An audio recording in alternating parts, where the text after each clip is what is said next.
तिहारी भोले पार तार को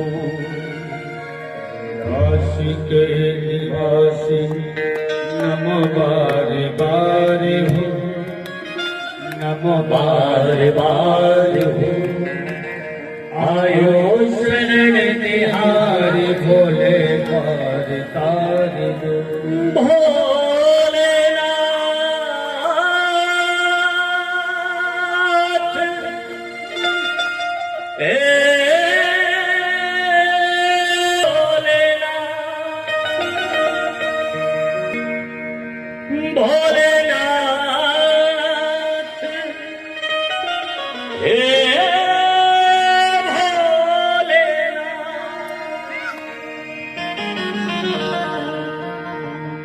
कैलाश के निवासी हो,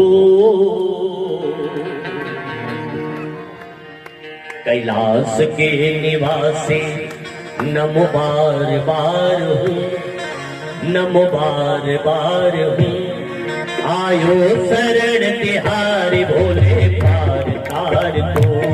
कैलाश के निवासी नमो बार बार हो, बार बार हो आयो शरण तिहारी भोले पार तार हो। काशी के निवासी हो, काशी के निवासी नमो बार बार हो, बार बार हो आयो शरण तिहारी भोले पार तार हो।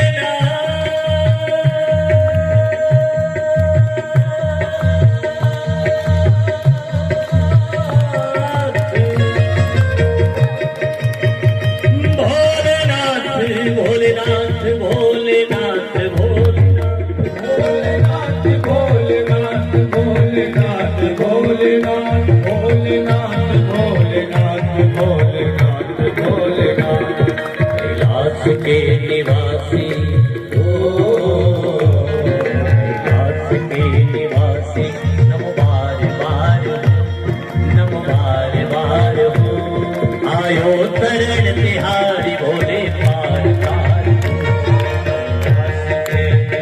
पीछे वाले भाले सभी इधर करो, हाथ उड़ा के ताली सजा के दे।